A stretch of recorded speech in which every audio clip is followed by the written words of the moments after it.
the shark bait has such teeth, dear. In Marshalltown, Iowa, horses are forbidden to eat fire hydrants.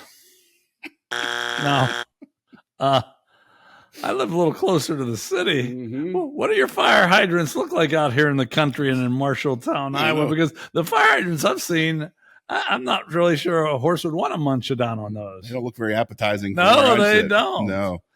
So there must be something different out there. Well, I don't know, something in the water. Okay, well, if I ever make it out of the Marshalltown, I'll check it out for us. There you go. For all our Marshalltown, Iowa Right. viewers, let us know exactly what's that about.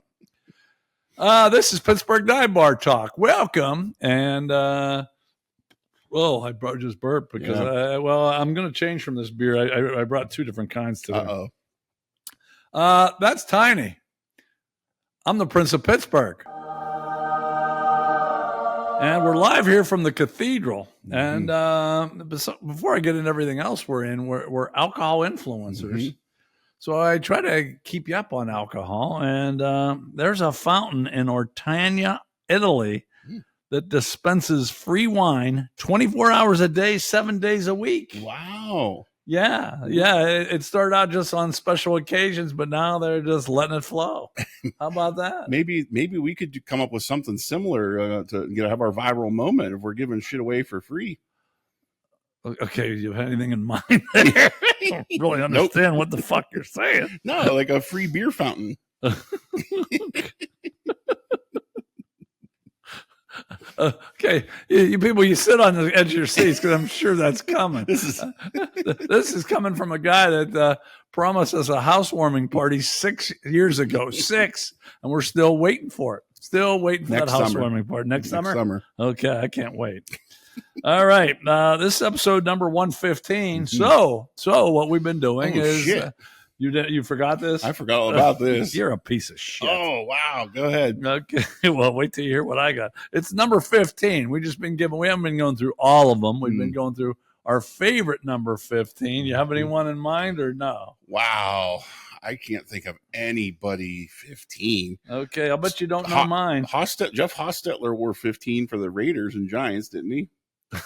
And that would Steve Reston, the Pittsburgh connection. Dude. Okay, I even kind of know him a little. Yeah, we sat next to each other at that Hall of Fame thing. Boy, that's a tough one. There's other good 15s, but like I said, I started to write them down. But here's what I found. This is before Transylvanian brain freeze even. In 1937, for the Pirates, Johnny Dickshot. Let me say that again. Johnny Dickshot. I like it. 1937. He wore number 15. He hit 3 home runs in 37. Okay. I think he actually played in 36. And then he didn't hit any more home runs until 1945. Now, in all fairness, he probably went to the war. That's fair, I didn't do too much. He had a total of 7 home runs, 3 in 37 and 4 in 45. Okay. But I think he played in 46 and played some other years there. Johnny Dickshot didn't hit any shots. You say Pirates now, Drabek comes to mind. I forgot about Drabek. Okay. He wore 15. Yeah, and there were a couple other good ones too. But, well, since you did your homework, so fucking well, hey, I'm quick on my feet. I don't need to spend time research. I'm quick. It's all right here. It's all right here. So little you have to do beforehand, and you didn't do it. Okay, well, thank God he doesn't do this. New Scientist magazine. I read it, so you don't have to, and he doesn't have to. Here's 3 headlines from this week. A new type of plasma wave found in Jupiter's auroras. I would have thought that would have been like in Venus, not in Jupiter. All right. How about this one? Oldest proteins yet recovered found in 18 million-year-old teeth. Did you know there were 18 million-year-old teeth? I don't know. Maybe they got knocked out with that boomerang I was talking about. That's right, because that was only like 40,000 years old, and you said like, you had it in the fucking billions or some shit. Yeah, okay. And your last headline: thirsty city trees drink water from leaky pipes. Now, I'm going to think if you're a city tree in Ortona, Italy, Ooh, you could drink from a pipe from that wine. You're pretty happy. Yeah, I would think you'd be a real happy tree. That's a good. I bet you're flowing with Flora. What do you think? That's a good one. Yeah. Well, you know, I think that's our show title now. Flowing with Flora. It's not bad. I think it might be better than last week. You never even said that on the air last week, did you? I didn't. So you came up with a title on something we talked about off the air. Correct. And we wonder why we don't get viewers. You even said over the text, you're like, that might make for a good show title. So that's where right went in. Yeah, but usually we say it on the air. Whoops. Okay. I'm going to move right along. This will be quick. Huckamuck fuck. Oh, boy. He sent out an olive branch to the Royals. Oh, Jesus. First of all, he fucked it up himself. Seriously. He said bad shit about him. I have to keep putting these glasses. I like these glasses, but they keep going down a little bit. Okay. Anyway, he sent out shit. He wrote a book and said bad stuff about him, but now he's trying to get back in. Good Lord. So you know what his olive branch was to try to repair the relationship. He's going to let them know his schedule in advance. Oh, thanks. Yeah. Do you think they give a frog's fat ass? Lord. Hell no. His dad's dying already. Yeah. Here, I'll let you know when I'm. What a dick. His dad still hadn't talked to him, by the way, or his brother. Good or for his him. brother. It's his people and their people. Right. Talking. Right. And I what they'll do is they'll make up right before the dad dies. I'm guessing. Right. He'll be on his deathbed, and they'll make it all good. Makes sense. All right, I'm moving right along though. That's enough about Huckamuck. Yes, it is. I have subscribed to Sports Illustrated 40, 50 years. Wow. Something like that. Wow. And it dawned upon me in these last 3 or 4 years that I wasn't getting the swimsuit issue. So I finally wrote them, and to their credit, they wrote right back, and says that's not part of the subscription thing anymore. That's such shit. Not only is it shit, I got more. So, but they put a link there. They said, if you want the swimsuit issue, go through this. I said, okay. I went through it, and I got kind of fired up. Hey, I'm going to be able to get the swimsuit issue. Yeah. It was like 15 something, and with everything else, it cost $19 and something for one. And okay, there were 6 different covers, and you got to pick your cover. So I picked Livvy Dunne, who's I just think she's gorgeous. And she was on the cover, and I expected a spread of her too. Yeah. No, she was in there like once or twice. I guess the whole issue is the same. It's just who's on the cover is different. What the? And that's okay. Number one, and we celebrate women here. We really do. But come on, I don't celebrate all women. They remember the old days when everybody was smoking hot. Yeah. No. Oh, They're doing this woke thing. Right. Everybody looks great. Everybody doesn't fucking look great, especially in a goddamn bikini. That's right. You know. What? I do. You do? I do. There's a reason we wear shirts here, people. You think viewership is low now? Boy, would it be bad if we fucking went without shirts. But for $19, I'm wanting every hot chick, and there'd be a hot one, then a horrible one, and it just was not anywhere close to the money. Imagine if the old school Playboys did that, where the girl's just on the cover. You never like. Seriously? That's where you used to get the posters and stuff. And then you're more into porn than I am now. Of course I am. What does like Playboy or Penthouse cost these days? Well, Playboy doesn't do it anymore. Oh, don't they? If they do, it's all digital. Okay. I honestly don't know. I have no idea. $19 just seemed like a lot. You should be able to get that that should be like a year's subscription. Right. As far as I'm concerned. I should get something every week. Absolutely. Tangible. I thought maybe Livvy Dunne would come over to my house. Hell, she's in Pittsburgh half the damn time. So anyway, my suggestion is don't get it. Don't get it. That's bullshit because it's not that good anyway, except for Livvy. All right. I want you guys to be the judge here. This is something that happened to me on Wednesday. Today's Friday, by the way. I'm at LA Fitness, and there's 2 people in not my cubicle, but in my row as I'm getting dressed. And they're both talking separately, not to each other, both separately. Okay. And upon further review, I turn around. One guy's talking loud on his phone. One guy's talking to himself. Nice. Which is worse? Phone. Phone? Phone. I'll take the phone. Really? Fuck, listen, yeah. No. I don't want to hear what you're saying. Some douchebag. No. At least they're talking to themselves. They're going to be more interesting to hear what they're saying. He was a little better. Sure. I don't doubt that for a second. They're talking on a phone. They're trying to impress something, which means they are fucking miserable people. And then, as luck would have it, this morning, just a few hours ago, I was there, and only one guy was there, but it was the guy who was talking to himself. Well, when I got there, he was talking to someone on the phone. But then when he hung up, the conversation didn't end. It just kept going. Nice. I like it. I did too. Yep. Okay, like I said, we are Pittsburgh Dive Bar Talk. We are the only Category 5 podcast in the universe. You don't find another one, and you don't see us getting downgraded. We are also the most puzzling podcast in the Northern Hemisphere, and that's half the world, just in case you didn't know.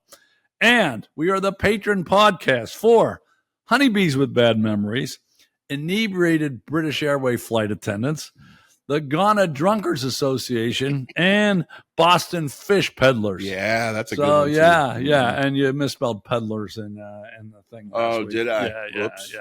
It's not pedal like you pedal on a bike. It's you peddle something, you sell something. I swear I took it right from somewhere. Yeah, I'll bet you did. Yeah. I'll bet you did. Oh, well. Okay. All right. We are the patron podcast for those four things. Yep. Now there's an old saying. See if you ever heard this. Never fry bacon in the nude. That's not a bad one. That's not a bad one. Just because you're paranoid doesn't mean the whole world is not out to get you. Okay. Now this involves you. This involves us. Us here at the Cathedral, the Pittsburgh Dive Bar Talk. Now, am I being paranoid? Two things. The Meadows is a racetrack that I'm actually even going to talk about a little later on. It's a horse racetrack, and most days there's nobody there. And they have this little thing where you can sponsor a race, and it gives them some money, and it gets you some publicity.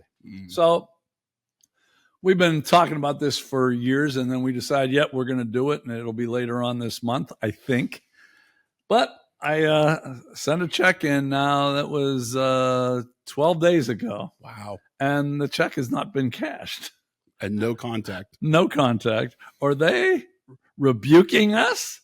Is this like Google ads? Well, maybe they're doing their due diligence, and so now they have to run it up the flagpole to see if we're worthy sponsors. Uh-oh. I was hoping they wouldn't do that. Okay. So number one, I'm a little paranoid about that.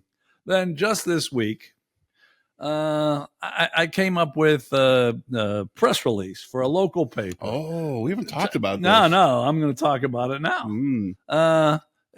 Tiny lives out here in the sticks, and I decided that there's a few little newspapers that are all owned by the same thing. So I sent them a press release because last week we hit 350,000 viewers, and I thought, that's newsworthy in a small town paper. I understand the New York Times isn't going to carry that, but the Sharon Herald probably should. I got nothing better going on. Well, I sent that on the last weekend. We have not been in yet.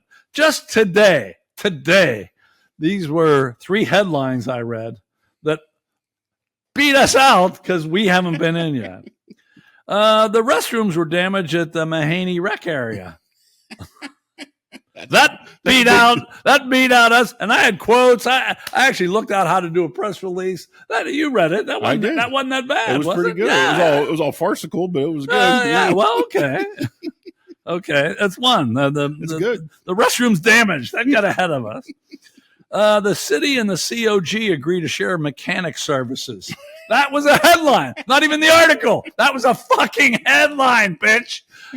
Damn. And then back to school earlier than ever. Those are 3 headlines just from today. Wow. I'm not even talking about the whole week because I wasn't going to even say anything. And then all of a sudden I said, what the fuck? How's this shit working? Yeah. So I don't know, maybe I'm being paranoid, but if the Meadows is rebuking us and the Sharon Herald is fucking rebuking us, how much lower can we go? I'm a little worried about the Meadows because if they are doing due diligence and spend 5 minutes researching, they're probably going to turn us down. Yeah, but don't they need the money? Have you ever seen the crowds at their races? No, you only told me. They need us. Yeah, they need us bad. So we'll see. I'll keep you posted. That'll be a week-to-week thing because that's about 3 weeks from now. Yeah. We're supposed to be there. Yep. Okay, today's show. Why should you watch? Because you just heard a bunch of shit from me. I understand that. We have Dear Tiny coming up next. 4 letters. 4 this week. Count them 4. Yeah. And it's a variety, too. You're going to hear a lot.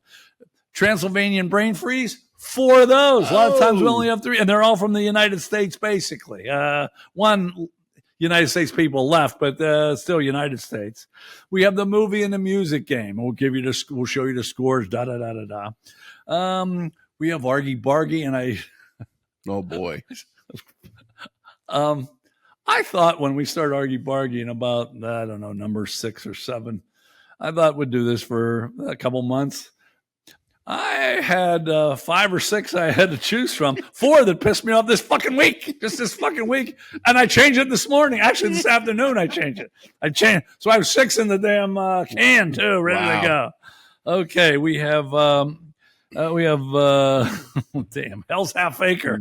We have J-Lo going against Bug-Eyed Betty and versus J-Lo. That should be a good contest.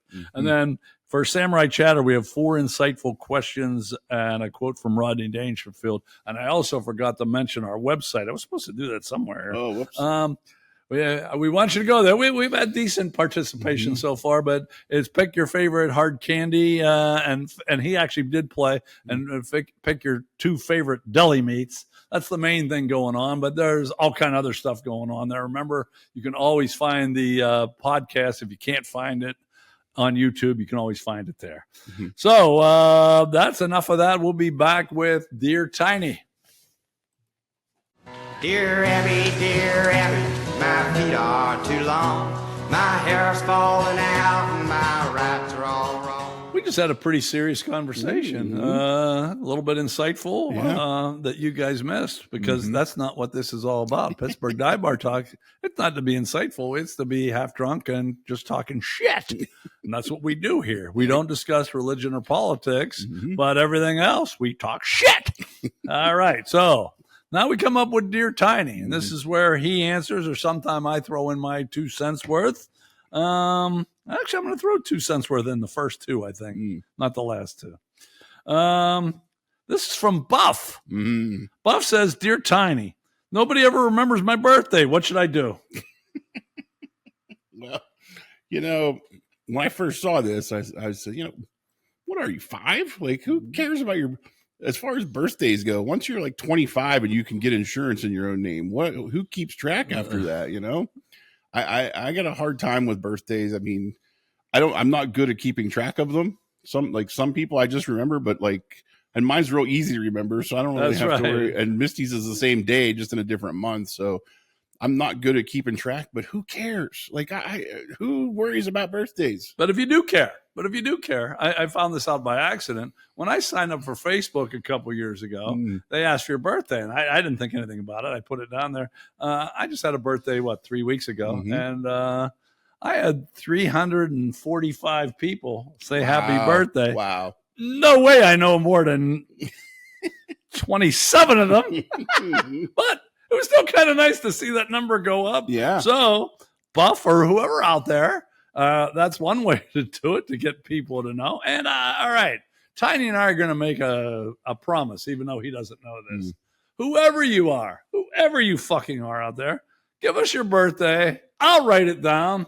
We'll wish you birthday on the fucking show. How about that? Wow. How about that? Okay. Yeah, because if that matters to you, then I'll wish you happy birthday. Cheers to it. Absolutely. All right. Maybe we'll even do a shot. Yeah. Because what do you think? If it's like anything else, we'll be lucky if one person fucking responds. Now, if a bunch do, we're going to be drunkards. But we're already members of the Ghana Drunkards Association, right. So we're in. And we are alcohol influencers, so I mean, What could be better? Yeah. Okay. You ready for the next one? Let's do it. This is from Pasta Virgin. Pasta Virgin. Dear Tiny, what is the best jarred spaghetti sauce? You think that's it? There's a bunch more. What is the best thickness for spaghetti noodles? Do you have a good... Damn, I can't read my own. Do you have a good recipe for Italian meatballs? Mm-hmm. Should I make garlic bread or serve Italian bread with flavored olive oil? Right. There's 4 questions for you. I have answers for all of them. Of course. Wow. I don't know, but I haven't missed too many meals in my day. Really? Who fucking knew? Who fucking knew? Yeah. The first. You sound like Ox on Stripes. I have a little bit of a weight problem. No. I'm sorry. That's a good reference. The first one's the right. I'm a ragu guy. Okay. A doctored ragu, and that goes back to Granny's influence. Granny used to always doctor up some ragu, and I think I'm the only one in the family that likes it, as far as in the can that way.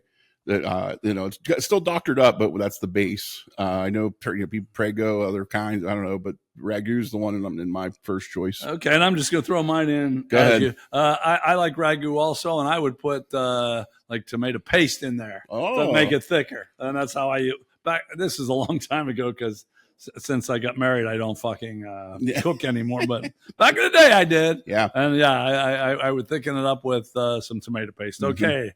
Thickness for spaghetti noodles. Now, look, I mean, I'm not a guinea like you when it comes to the noodles, but I am a hunky Polak, and I like me some gnocchi, some potato dumpling. Those are my favorite. So that's my choice there. That's probably not a popular one. Cavatelles are good too. I like those, but if I have a choice, and there's nothing, that frozen gnocchi doesn't hold a candle to the homemade stuff. All right. And I'm a big rigatoni guy. Number one, I like it. That's kind of what my grandma always used to when I was little. And it's easier to pick up with a fork. For sure. Yeah. I'm not a spinner. I try, but I'm not very fucking good at it. Yep. All right. Do you have a good recipe for Italian meatballs? I don't have a good recipe for meatballs, but I'll be honest. I kind of like I like some hot sausage thrown in anyway. Maybe some veggies, some mushrooms and onions. And meatballs are fine, but I don't have a good recipe for one. I do like those frozen meatballs give me a terrible, wicked aftertaste, so I don't care for those. So, a good friend of mine, Todd, his sister supposedly makes like the best rice balls ever. I know it's some special guinea dish in his family too, and I've never been invited to a family outing of his, but I want to try these rice balls. Okay, and my grandma made the best meatballs ever, but wouldn't give the recipe up. So my wife's a really good cook, and I kept telling her, no, this isn't quite it, not quite it.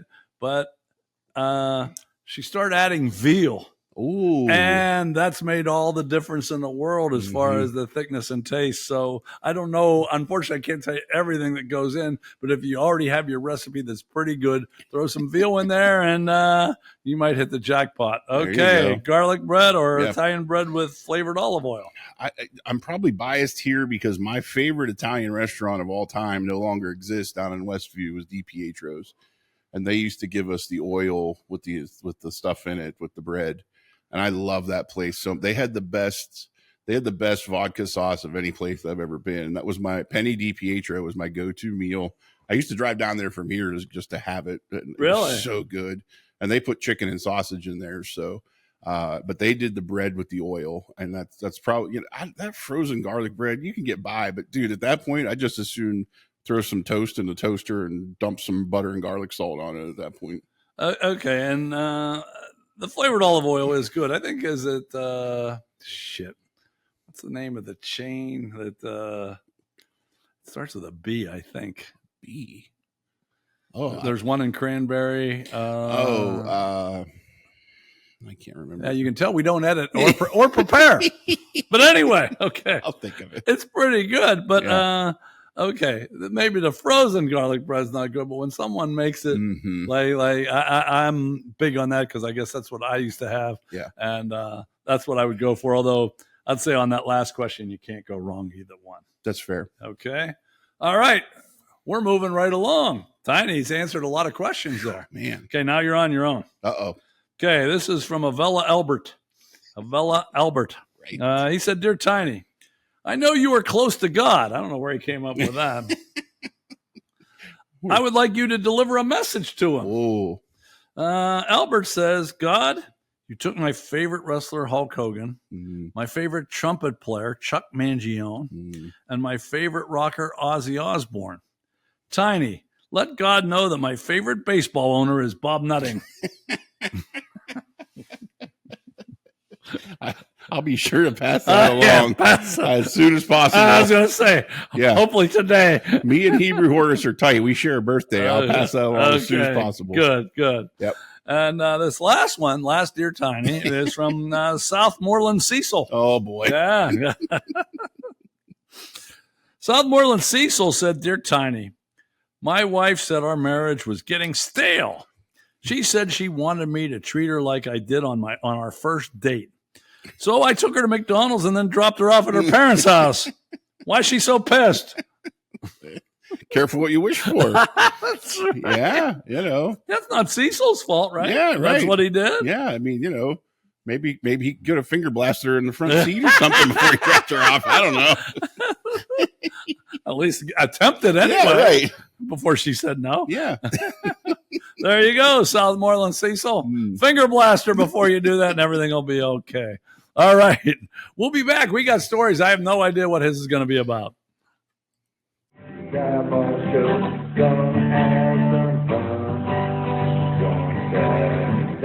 Welcome back to the Cathedral and Pittsburgh Dive Bar Talk. Let me give one shout out. Both of us, we're both smoking the cigars from Greg J again. Yeah, they are good. They so are good. good. Thank you, Greg J. Yeah. And once again, any of you that want to send us free shit, we'll probably do it on the air and talk about it. Absolutely. And it really doesn't matter. Yeah. Drugs, alcohol, hookers, whatever you want to send. We'll probably. Well, we can start the Pittsburgh Dive Bar Talk OnlyFans. I'm on board with that. There you go. How's that work? All right. So in this segment, this is when we tell stories. And Tiny, I told him on Tuesday what we were doing, and he forgot. So I just told him literally 3 minutes ago, and he's switched up on two different stories. So I don't know. I said a concert or a sporting event, something where, a public event, and you have a story.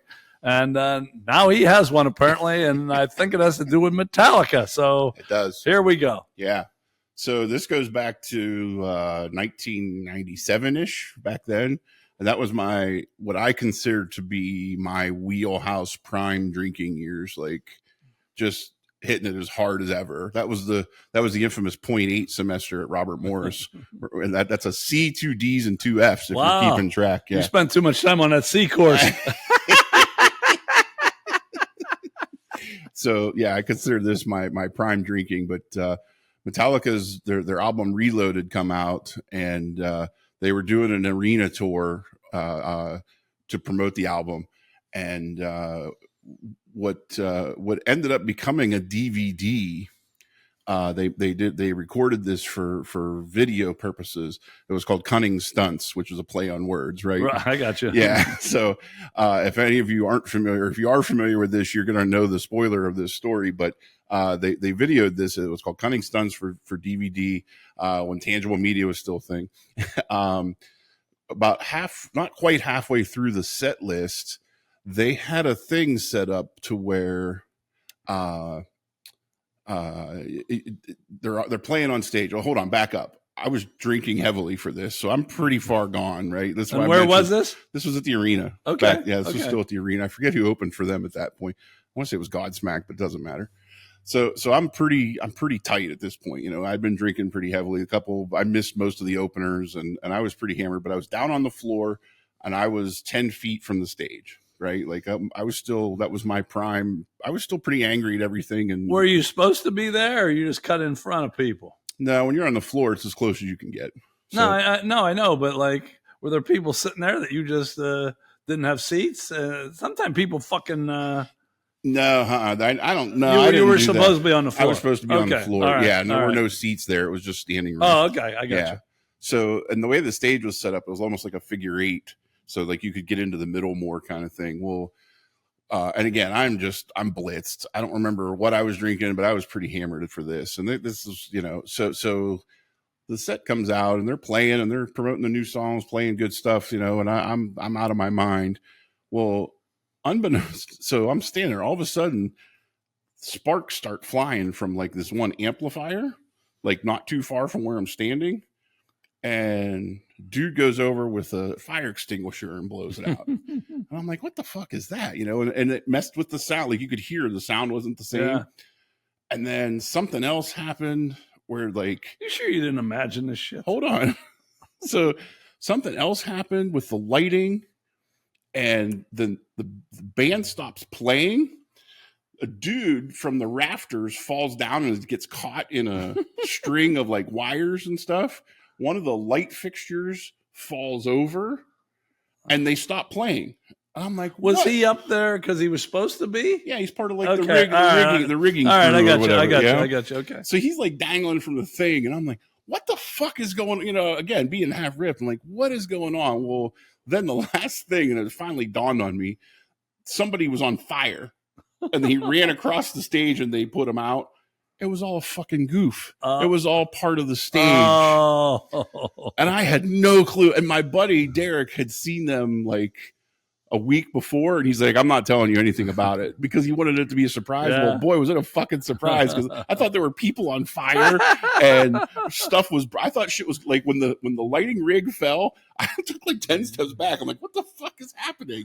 And here it was all part of the thing. And then like after the dust settles, they dropped these like light bulb lights and they turned them on and they played like almost like an acoustic thing for the last few songs. So.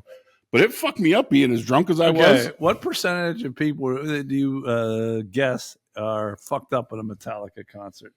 85%. Okay, so they probably got 85% of the people. I right? would think, because keep in mind too, 97, the internet still wasn't what it was. So they could get away without, Right. They could play it city to city before it makes the rounds. Yeah. Like, hey, look out for the fake shit, like, Yeah. and dude, it messed with me but it was fucking crazy. But if you watch, it's exactly what happened in the video. It's Cunning Stunts is the name of it. It's probably out on YouTube. Same exact thing. What happened there is what happened to me, except I thought it was all real. So there you go. Okay. Not bad for impromptu. No, huh? not bad. Not bad. Impromptu that I told you about on Tuesday. His was drunk in 1997. Yep. Mine was sober on Saturday. This past Saturday. This happened to me, and I'm not making any of it up, damn it. No. Okay. We decide as a family, 4 of us, my wife, my daughter, my grandson, and me, we're going to go down to the Meadows for the Adios. And for those of you that aren't into harness racing, which is just about everybody, the Adios is pretty close to the Kentucky Derby of harness racing. Pretty close. Not quite that big, but it's pretty fucking big. Pretty fucking big. So we decided to go down there. I do it almost every year. Not every year, but almost every year. And first of all, on our way there, we decided to go to this little town, Bradford Woods. They have Touch a Truck. Ooh. And we decided to take Forbes, my grandson, there. And it's a pretty neat little thing. It's where you get out, the kids get to get up in a fire truck, and they had Nice. a bunch of tractors and stuff, big Cool. tractors. And yeah, it was free food, all kind of stuff. It was good. It was good. But when we got in the car, Forbes was 2 hours past his normal nap time. Ooh. My job was to keep him up. Ooh. Now, it was about an 11-minute drive, but you wouldn't believe all the shit I had to do to keep him awake. Because once he falls asleep, if he got into that REM, we're done. We're Yep, done. yep. So I did it. I got Good that for done. you. I felt good about myself. Then after we went and touched the truck and got pictures and all that shit. I can't think of anybody else that could be loud obnoxious for 11 minutes before you. They picked the right guy That's for that right. job. So then we head on down to the Adios, and it's a day full of races. There's 16 races. We weren't going to get there for the very first ones, but we got there. I'm reading on the way down. Race 5 was at 110. Race 6 was at 130. And as it turned out, we got there a little quicker than I thought. Forbes obviously was asleep by then. Yep. So he and my daughter and my wife stayed in the car. And I got out and I walked to the races. Okay. Nice. So I walk in and it's 112. 1:12. But they said post time is right now. So I hurry up and go to a place where you bet. I said, okay, race 5 is 2 minutes behind. I can get it done. And I had read who was the favorite. And I said, I'll just get started good because I didn't have a bunch of money. I didn't make it to the bank. My wife had some. I was hoping I didn't have to borrow from her. But there was a chance I was going to have to. So I said, okay, I'll start out winning. I'll go with a favorite. So I put my money down on horse number 1 on race 5. It was already race 6. I find out it's race fucking 6. Number 1 was the worst horse in the fucking race. Worst fucking horse. Okay, so I'm already. So you bet on the worst horse on a race that already happened. I thought, no, it hadn't happened yet. Oh, okay. It was. I thought race 5 was up. They were ahead of schedule. I'm sorry. So race 6. It was race 6. I got it. So yeah, I bet on, instead of the best horse, I bet on the shittiest horse. Okay. Now this is just going back. You already know this. These people don't. At the Meadows is a guy named. They're not really jockeys because it's harness racing. So they have the thing behind the. Like the chariot or whatever they call it. I don't know what they call it. Yeah, and Dave Palone's the winningest driver of all time. And I didn't really have time to look at. I didn't even have a program when I bet on that first one. I just looked online, and I really didn't have a chance to look. And I said, you know what? I'm just going to bet Dave Palone all night because he's the winningest driver of all time. What could go wrong? Right. Okay. Dave didn't have a real good day. Oh, no. But, okay. So I lose race 6. I lose race 7. Race 8. I bet on Palone's horse. And I swear to God, I don't know how this didn't make the news. He takes the lead, and we're at the halfway point, and he's sitting comfortably in first. And I'm thinking, okay, I'm going to cash a ticket here. The horse that's in third and fourth, they clip. And both drivers go down. One horse gets loose. Oh, jeez. Dave Palone proceeds to wins by 40 lengths. It looked like Secretariat in 1973 at the Belmont. Yeah. And the other horses, except for those two, came around and they finished, but way, way later. The one horse, okay, you've been to the Meadows, right? I have. You couldn't see it. The infield. He went all along the infield. You didn't see him. And then all of a sudden you saw him get out at the other end. And I heard a guy, when you're at the Meadows, the crowds aren't that big. You're right next to official people. Yeah. Like this is pretty funny. This real hot chick, I think, owned horse number 4. And as soon as the damn thing happened, she said, "You fucker, Anthony." And I looked, Anthony was driving the horse number 3. And she even stepped over the thing. She went out on the track. Wow. And then a guy came by and said, no, everything's okay. He said, I thought the horse wasn't going to make it because apparently there's a creek in the infield that he had to go down and he was still attached to the fucking cart. Wow. Okay, but he made it out of there. And then while all this is going on, someone yelled, and then the announcer says, "Oh, ho, ho, there's a deer on the track." And a deer, a real deer, a real deer. This is all in one race. They spooked the deer out of the creek when they went. I guess. But anyway, Palone's horse, Lou Grant was his name, by the way. For Mary Tyler Moore people, you know who that is. Won by 40 lengths. I said, okay, yeah. Here we go. All of a sudden, there's this long delay. And I thought it was just to make sure everybody was healthy enough because the ambulance had to come out, even though the guy was fine. Judges said, we're calling this no contest. Oh, yeah, so I didn't fucking win shit. No.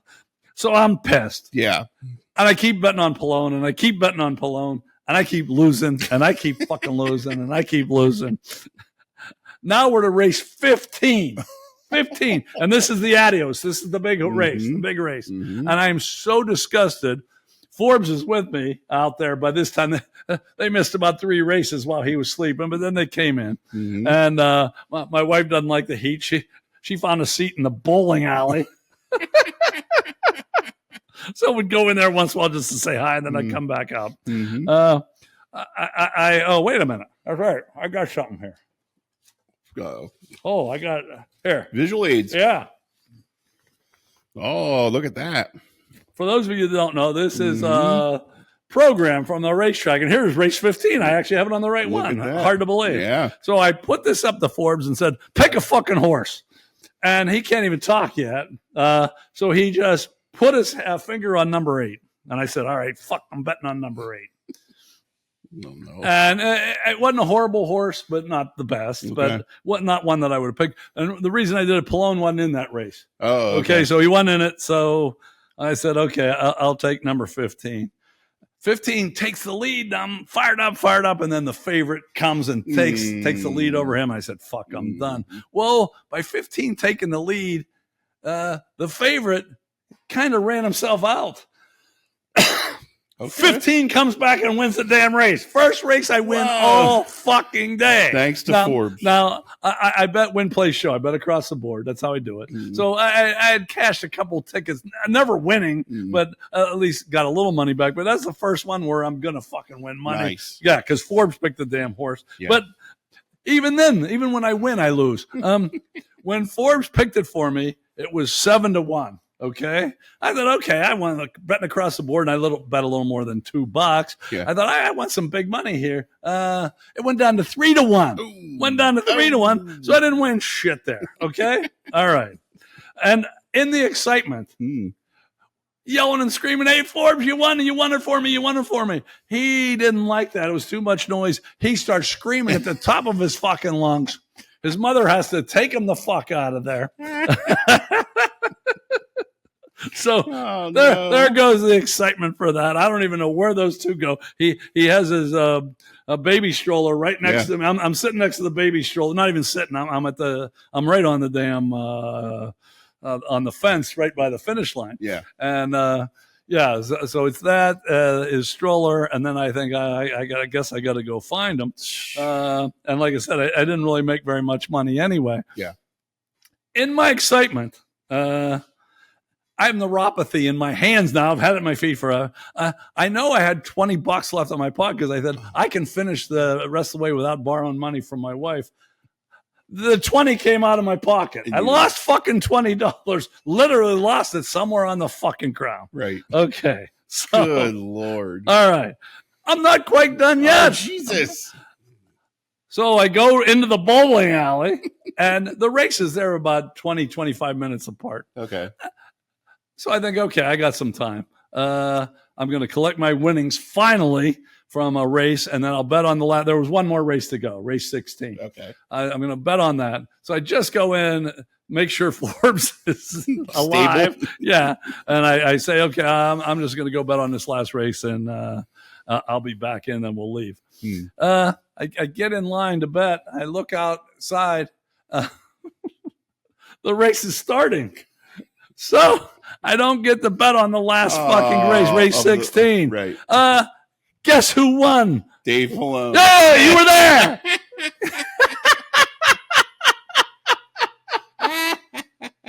Yeah.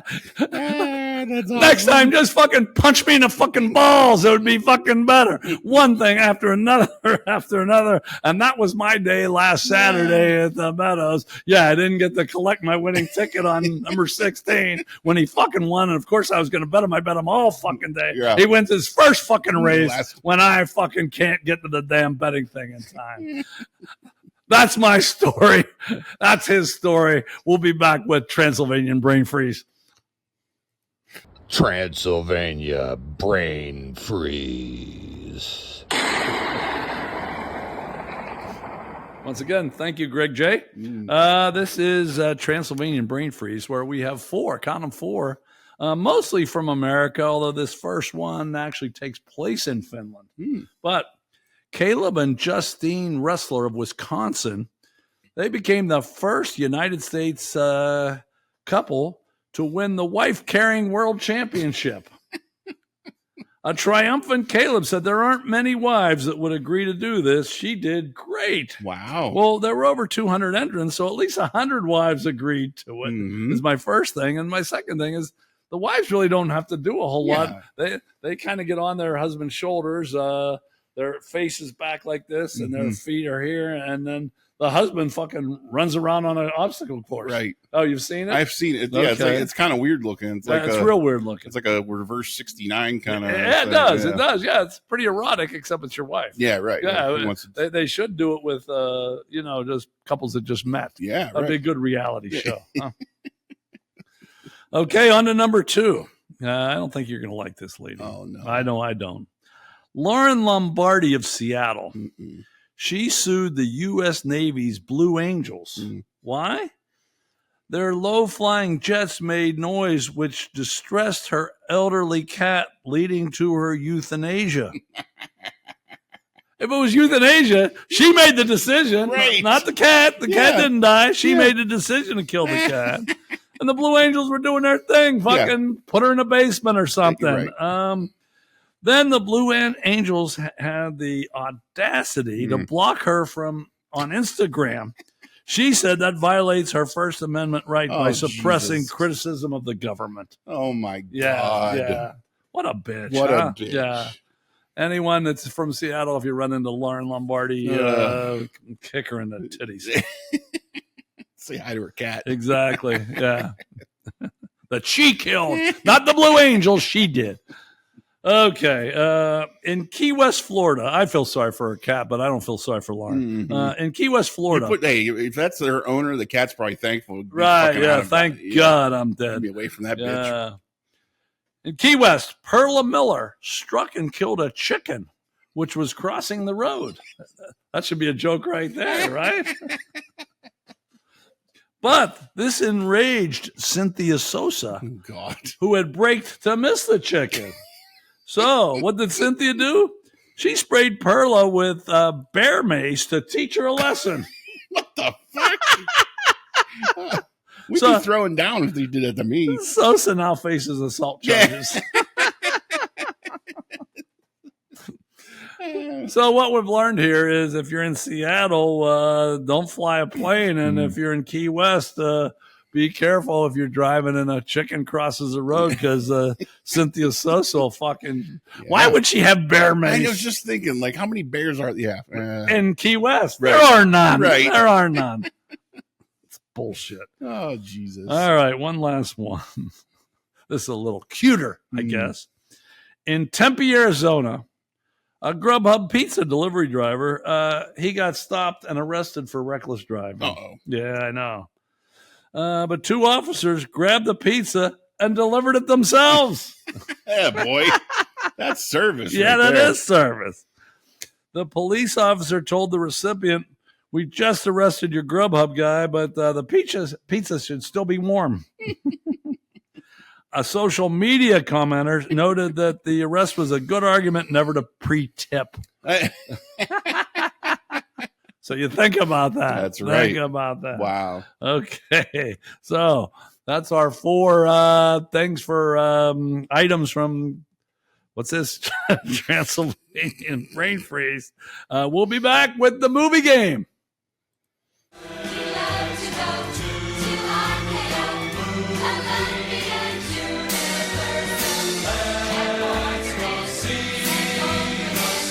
Welcome back to the Cathedral. This is Pittsburgh Dive Bar Talk, and now we get serious because this is the movie game. Right. And in the movie game, I give you 2 lines. I give you 2 characters. I give you 2 actors. And then you got to try to guess the movie for 5 points and the year for 1 point. And then I'll give you 2 fun facts afterward just for the hell of it. Mm-hmm. So let's just get right to it. Mm-hmm. Here are the 2 lines. Oh, this is like a conversation, this first one. Do you think people will vote for me? Heck yes, I'd vote for you. Like, what are my skills? Well, you have a sweet bike. You're good at picking up chicks. Mm-hmm. Plus, you're like the only guy at school who has a mustache. Wow, you know this? I know this one. Okay, here's the next next line. How much you want to bet I can throw a football over them mountains? Yeah, if Coach would have put me in the 4th quarter, we would have been state champions. No doubt in my mind. The 2 characters are Uncle Rico and Summer Wheatley. Yep. And the 2 actors I picked out were John Heater and Efren Ramirez. Now, even though you know it, let's look at the standings here. Let's see. Yimmy has the lead, but Big Dog's right on his butt. So is Paul G, who's not even supposed to be the movie expert. Mm-hmm. And then let's see. Oh, you're doing okay. You're in the middle of the pack. Teddy Roosevelt needs a big day. Not doing too well. Okay. That's enough bullshit. What is the name of the movie? John Heater's the title character, Yes. Napoleon Dynamite. Yeah, I couldn't put him in, obviously. Yeah, right, yeah. Okay, that's 5 points for Tiny. What's the year? Wow. I'm going to say 2006. Oh, 2004. Fuck, that was going to be my... 2004. That was the year we got married. I was like, it couldn't have been that. Damn it. 5 points is good. 6 would have been better. Napoleon Dynamite, 2004. The first time I saw this movie, I thought it was kind of weird. And then I watched it again, and I said, it's pretty fucking good. I quoted quite a bit. Well, obviously, you knew. Yeah, you knew you were on that. Every time I get paid, or if I do something and Misty gives me, I'm like, that's like $1 an hour. Like, I quote that shit all the time for just dumb reasons. Okay, 2 facts about this movie. Yeah. It grossed over $40 million in the USA. John Heater was paid $1,000. Oh, you're kidding. $1,000. I thought it was his baby. Well, I mean, it shot him up to other things, Sure. but still, that really sucks. Yeah. And Heater and Ramirez played high school students, obviously. Mm-hmm. Heater was 26 at the time. Ramirez was 31. Still, a good movie, Very Napoleon Dynamite, 2004. We'll be back with a music game, but I stepped out of my comfort zone for the music game. I got to go outside and listen to the song because I don't even know how it goes. I think this is going to be a little tougher because I don't fucking know it. We'll be back with a music game. All you are is back to the weekend, time to name that song. We're back with the music game. I give you the lyrics. This is going to be really bad. I just listened to it, so I'm going to try to do it. Like I said, I stepped out of my comfort zone, and then the damn video gets me all fucking excited too. Uh-oh. Yeah. So okay, here it goes.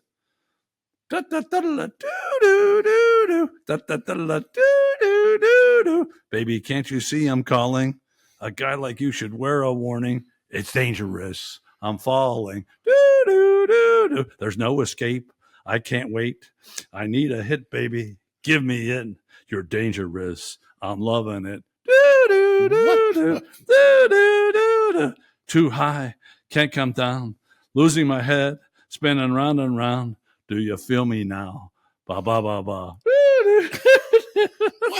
Sorry. Best I can do. That's the lyrics. By the way, now I can give you the rules because it would have been way worse than that, believe it or not. 3 for the title, 2 for the artist, and 1 for the year. From what I just gave you. I got nothing. I can't even ask to buy time to have you do it again. Oh, but anyway, that's right. You can buy some time anyway for other people. Here's the scores. Yimmy has the lead, but boy, 3-pack is right on him. Paul G's not far behind. Mm-hmm. And once again, you've lengthened your lead on Teddy Roosevelt. But that's about it. Yeah, and now you got to go to see if you can catch House of Thrills. That's down at the bottom, and then everybody else is kind of in the middle there. It's not looking good this week. It's not looking good for you at all. Wow. Yeah. Like I said, I wanted to make it a little tougher. I stepped out of my comfort zone, and it was probably out of most of your comfort zones too. I know one person that will get it, but okay. I don't know if anyone else will get it or not. I certainly am not going to be one of them. I don't even have a guess. I have no guess. Do you want to guess artist? I did give you a little hint there. Rather than a person. Yeah, I said I had a heart on during the whole while I was watching. Well, that kind of that threw me for a loop too. I don't know. I mean, God, I got nothing. Okay. I'll give you the first 2, and then I'll let you guess a year. Okay. It's "Toxic" by Britney Spears. Oh Jesus! What year do you think that came in? Toxic wasn't her first thing, so I'll say 2008. 2003. Oh, Jesus. Okay, Tiny gets a big 0, so he won't be catching House of Thrills, but I have a pretty good knowing that Teddy Roosevelt won't be getting that either. So I think you're safe. Is this the one she's in, like the leather suit? She's in this white thing that doesn't cover up anything. Okay. I listened to it a few times, but then I couldn't listen to it, if you know what I mean. Mm-hmm. Okay, we'll be back with Argy Bargy. I got something to bitch about. Hey, give us some of that Argy. Giving it all to Jack. Give it some of that. I went to bed last night as a Pittsburgh Pirate fan, about as frustrated as I've been in years and years and years. But my frustration turned to pissed offness or shit. I am so fucking pissed. For those of you that aren't baseball fans, the trade deadline was this week, and the Pirates made some trades to improve themselves, and they claim they did. Okay, basically, bottom line, they traded 5 major leaguers for 9 minor leaguers, and only one's in AAA. Everyone else is below that. What the fuck are they thinking? 0 major leaguers for all those guys. Now, we have Bednar is about the best reliever in the damn league right now. Yeah. And just to go here, the Oakland A's, or whatever the fuck city they're in now, they traded Mason Miller, who's a really good reliever. Yep. And for him, they got the number 3 prospect in all of baseball. That's right. Bednar, okay. Mason Miller, I looked it up. His ERA is 3.76. Okay. Bednar's ERA, 2.37. You know what we got for him? We got the 150th best prospect. And then we did get a couple other guys. 2 of them are catchers. Unless they've changed things, you can't play 2 catchers at one time. Right. But they must know that they're no fucking good. Or why the fuck did we do this? I'm sorry. No, go ahead. Last time they traded with the Yankees, they got a catcher in Endy Rodriguez, and he was supposed to be the second coming too. Exactly. Boy, was he fucking good. Right. Yeah. And this one guy, someone naturally said he makes good swing decisions. He's hitting 209 in Class A. 209 in Class A. Boy, yeah, those are good fucking decisions he's making. Right. I just don't know. I've been a fan for so long, I don't know how to stop. I can't stop being a fan. But this is just fucking sucks so fucking bad. So what I kind of hope is a terrorist takes our general manager hostage and makes him watch the team that we have to watch all the fucking time. But did you see? So I wasn't really all that pissed. Did you see Key had a 3-run homer for the Reds last night? They scored 8 runs in the 8th inning. That was our best trade. That was our best trade. Yeah, the other trades were worse. That was our best fucking trade of the group. Yeah. No, it just okay. Even if you're not a baseball fan. Actually, we only traded 4 guys away. We traded for 1 major leaguer. He never put a Pirate uniform on. We shipped him off for some other guy in Class A. I guarantee one thing. Our Class A team, Greensboro, they're going to win the goddamn league. Yeah, they are fucking loaded. But the rest of our the major league team, what a bunch of shit. I just can't fucking believe it. Whatever I'm saying now, I feel exponentially worse. I am so pissed off. Fuck that guy. Get rid of him. Sell the goddamn team. Anything that can happen. I just can't speak anymore. You got any more? I can't. I mean, the hypocrisy of that he goes and makes all these trades. To your point, they're all minor leaguers. Like, well, we're building for next year. What? And only one guy's AAA. They're all below that. And then they were all AAA guys ready to come up. No. One guy, and the one guy that's AAA, he's been there for 10 games. He was good in AA this year. Yeah, it just who's the catcher who, oh, by the way, the guy that made the trade drafted a catcher 1 overall and isn't doing anything. Right. It's so bad. It's funny, but I hope what he's done to Pirate fans, somehow that pain can be put on him because he fucking sucks. We need to do like a Clockwork Orange thing. Remember when they train him and they tape his eyes open and they make him want? They need to do that with every one of his teams. That's my Argy Bargy. I'll be back with Hell's Half Acre, which will be better than that. Better stop and turn around, 'cause Hell's Half Acre. Welcome back, Pittsburgh Dive Bar Talk. Just so you know that our heart's in the right place. We just spent 10 more minutes bitching way more than we did on Argy Bargy. So we mean what we say. That's right. I don't know how good a job we do a fucking podcast, but damn, our passion's here. That's our right. fucking passion's here. Can you see that? Okay. So now we're here for Hell's Half Acre. Right. And Hell's Half Acre came from Would You Rather. And we picked two women, but there's a handicap, is that what you call that, or an obstacle or whatever. Mm-hmm. So today it's Jennifer Lopez, J-Lo, versus this woman you see on screen right now, and I refer to her as Bug-Eyed Betty. Bug-Eyed Betty. So it's J-Lo versus Bug-Eyed Betty, and as you can see by the picture, it's a pretty easy decision. But and I have 10 other people that have played along, which we don't usually do in Hell's Half Acre. And Tiny's going to decide, and these 10 decided to be with J-Lo. You have to spend 10 days in jail. 10 days in jail. Bug-Eyed Betty, you can nail her and be done. You don't even have to watch during a Pirate game. J-Lo, you have to spend time in jail. I should have put and watch the fucking Pirates. That's right. But before you decide, I had 10 people chime in, and one guy said J-Lo, he didn't like her enough to do the 10 days. And another guy said J-Lo's too chipped up. I don't know what that means. Chipped up? I don't know. But he said Bug-Eyed Betty would be a freak and more accepting of my 30 seconds of pleasure. Boy, they're stealing a lot of my thunder here. Okay. Now, we had a lot of people going for J-Lo. One guy said definitely 10 days. Another guy said J-Lo, and I'm hiding the birth control.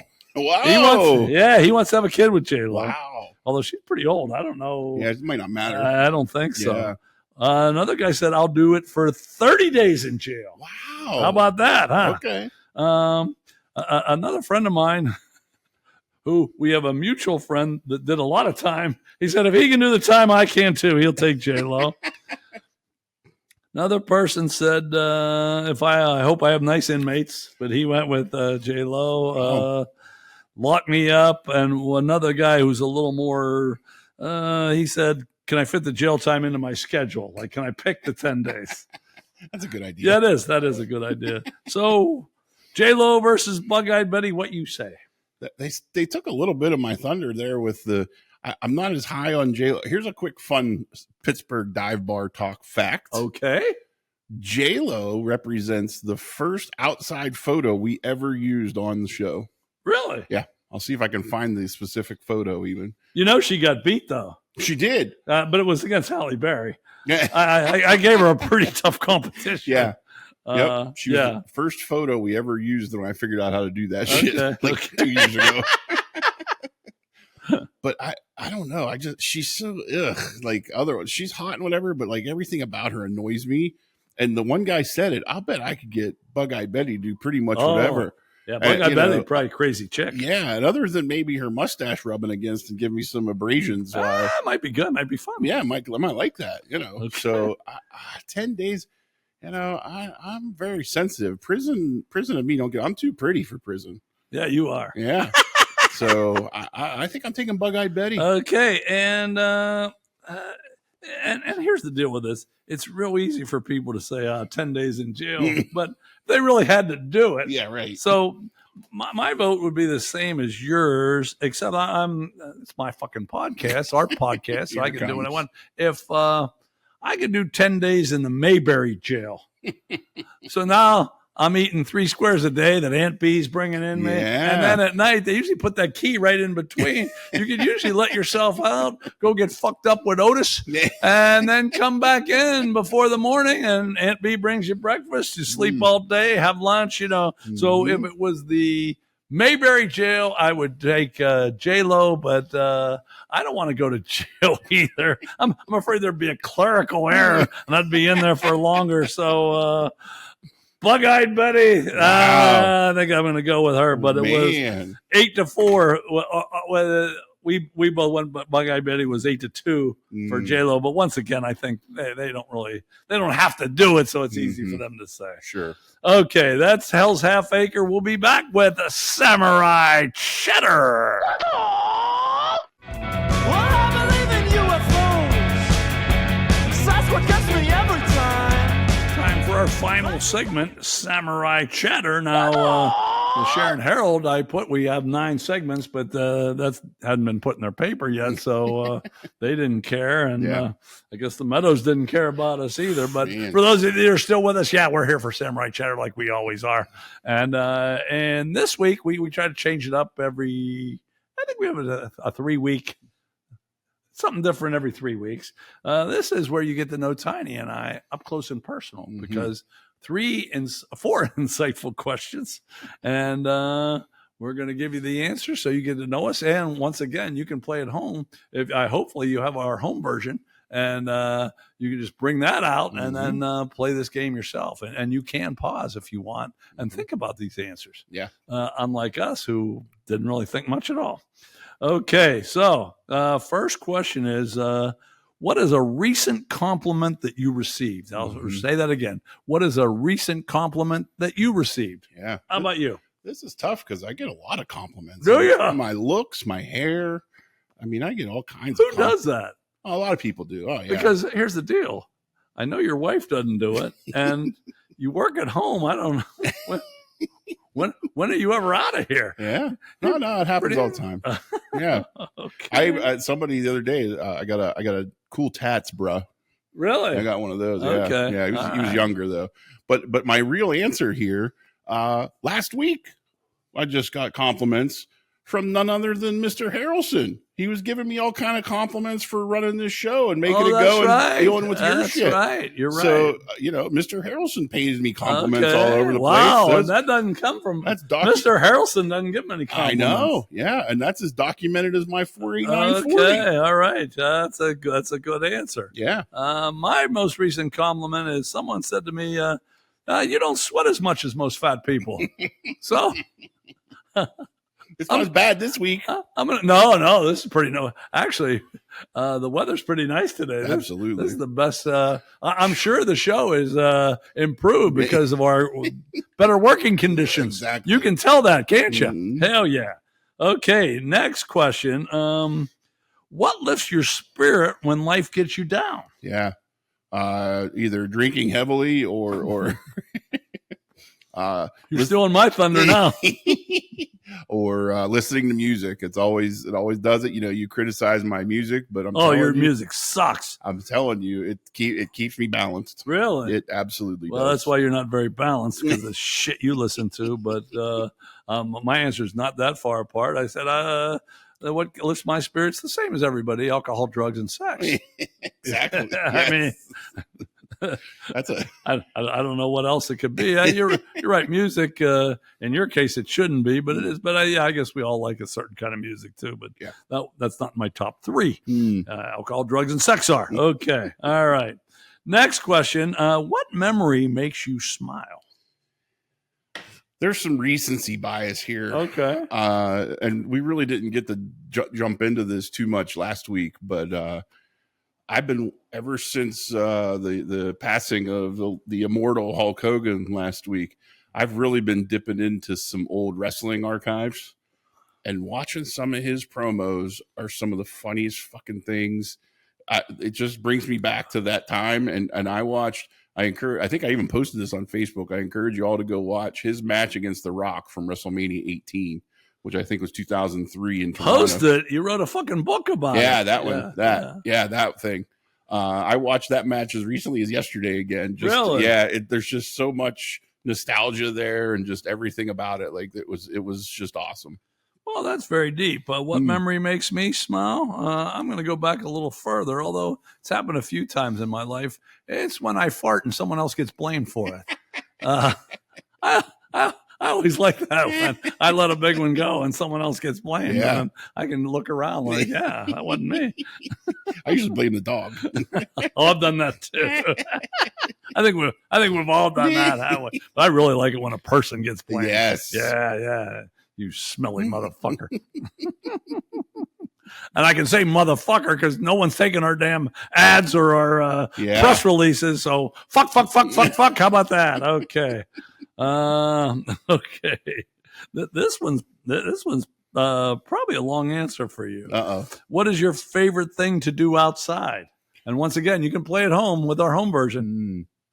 Yeah, I mean, ATV riding is probably the easy answer, but I don't know. There's some stuff just kind of sitting and doing nothing is kind of nice to do outside quite a bit. I've been doing a lot more of that lately than even riding. So, but this goes to just living up here. I've said this to you before. I wouldn't have survived the pandemic living where we did in Pittsburgh. I think being up here has saved me in a lot of ways. Okay. I would say, I mean, there are certain things I like a cigar and things like that. But probably my favorite thing to do outside is go inside. I'm gonna get the fuck out of here. Like not today. Today it's nice out, but most of the time living here in Western Pennsylvania, it's either raining or humid or cold as fuck. And I can't. Even when I go out and have a cigar, most of the time it's been 90 degrees here until today every day. And I do go out and have a cigar, and I think I can't wait to get the fuck inside in the air conditioning or sometime inside in the heat. And that's my favorite thing to do outside. I hope you had played it on your home version and had some better answers than ours. Okay, we always finish with a quote, and it's Rodney Dangerfield's turn this week. Awesome. I think you'll like this one. Rodney said, "My wife's cooking is so bad that the flies fix our screens."